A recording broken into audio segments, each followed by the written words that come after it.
Alrighty everyone, welcome back. It is now May 24th of 2024. I hope you are all about to have an amazing Memorial Day weekend, and there's a lot of things that are going on right now over at the Walt Disney Company as far as divisions like Lucasfilm go, Marvel Studios, especially Pixar by the way, which hundreds of employees are about to get fired / laid off. We talked about this, how multiple divisions will be going through a similar pattern that's going to equal up to thousands of employees getting fired by Bob Iger's third phase of his cost containment plan.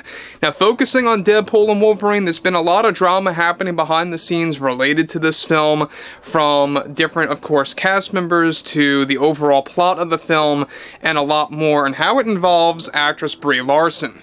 This is Mike Zero. Subscribe if you're new, and like this video to see future updates. You can also follow me at Mike01. I thank you all so very much for the great and kind support. Now, one thing about the overall structure of Deadpool and Wolverine is that we know that this movie came from a pure, passionate team. That's why Shawn Levy, Ryan Reynolds, Rhett Reese, and Paul Wernick, they all took a stand against Disney and demanded them endlessly to let them do what they wanted to do with this film. And that's exactly why Disney began the cave, because they were giving them multiple ultimatums behind the scenes about dropping out of other projects, including, by the way, a third Deadpool film, because this one is not considered a third movie, so to speak. It's really its own thing, and Shawn Levy confirmed that. Now, interestingly enough, there's been a lot of things going on between Reynolds and Larson about the direction of Deadpool and Wolverine, specifically catered to the character Captain Marvel. So let's get into this. Now, with Bob Iger and the board of directors desperately attempting to repair Marvel Studios, one of their failing divisions at the Walt Disney Company, one major development now involves more to do with the production of Deadpool and Wolverine, and how it involves both Brie Larson and Ryan Reynolds.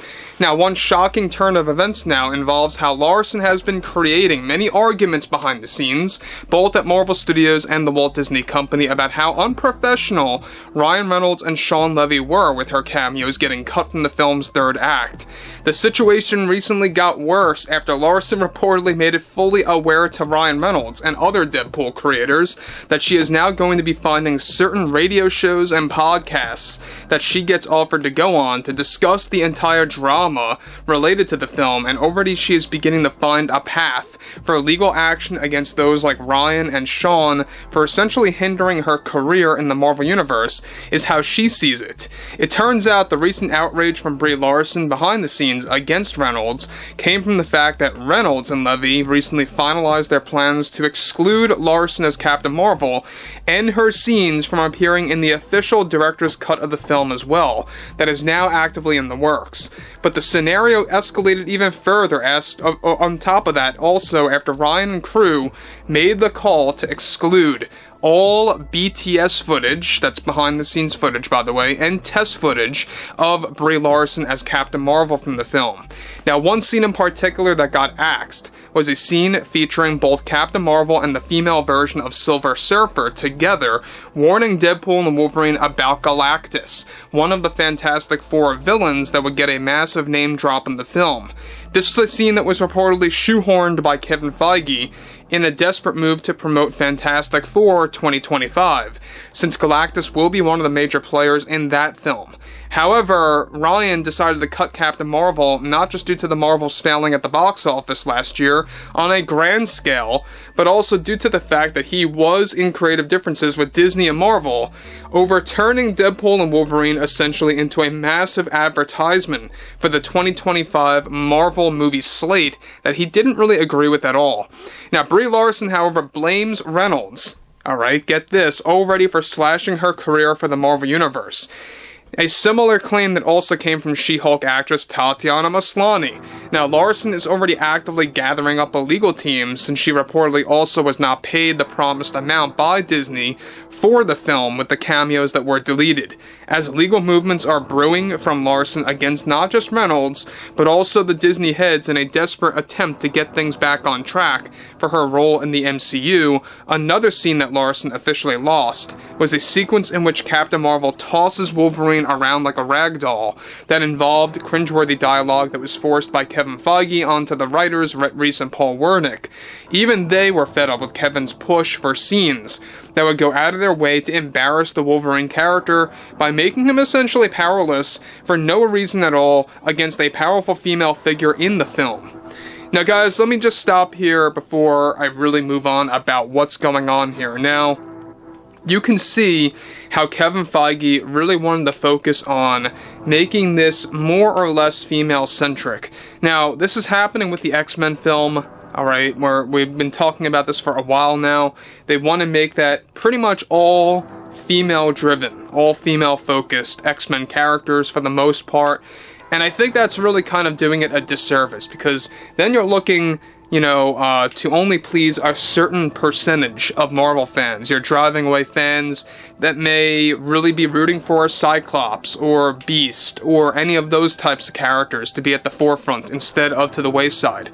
So, though they may be there, they want to really focus in on that being a female-centric movie. Kind of like what they tried to pull with the Blade 2025 film. I don't know if you guys knew that. It was originally going to be all female-led, purely with Blade pretty much being a side character, and that somewhat got scrapped. It's still kind of there. The remnants of that story are still happening, even after Ali really raised hell over at Marvel Studios. But moving on forward from that, this scene that got cut was said to have actually hurt Larson's ego, since she claimed it was one of her favorite scenes filmed on set before they wrapped everything up not too long ago before the reshoots. Of course, this is in reference to the scene where Captain Marvel gets to toss Wolverine around like a rag doll. Now look, I mean, it really just makes no sense at all. We know that there are going to be scenes like that between Cassandra Nova and Wolverine, and if they do it, you know, in a very well executed way, so be it. But if they go overboard with Cassandra Nova, you know, kind of being like a Captain Marvel-esque character, I think that's where fans are going to kind of raise their arms and walk out. Now, when you look at Deadpool and Wolverine, look, the main selling point here with this movie is not just the ketchup and mustard, alright? Little joke there that Ryan Reynolds always likes to point out about these characters by design. But yeah, I mean, you have Wolverine in the yellow suit, you know, standing aside the classic Deadpool character. And it's something that we have never seen before on film, you know, in an actual full-length movie, and that's the main selling point, essentially. Shawn Levy knows it, Bob Iger knows it, Kevin Feige also knows it. And that's why this movie, as long as you implement as less DEI elements as possible, it could very well be getting up there in range with Spider-Man No Way Home, Avengers Endgame as far as satisfaction levels go. I'm not quite sure if it's really going to break 1 billion worldwide at the box office, because that really, you know, would take a lot of multiple ticket sales per person to kind of just keep seeing these movies over and over again, so we'll have to wait and see how good the film is overall. But I would love to hear what you all have to say about the ongoing drama behind the scenes with, of course, Deadpool and Wolverine, Brie Larson, etc., etc. And if you guys did enjoy the content for today, make sure to drop a thumbs up on this video to support the channel, and I will catch you guys later.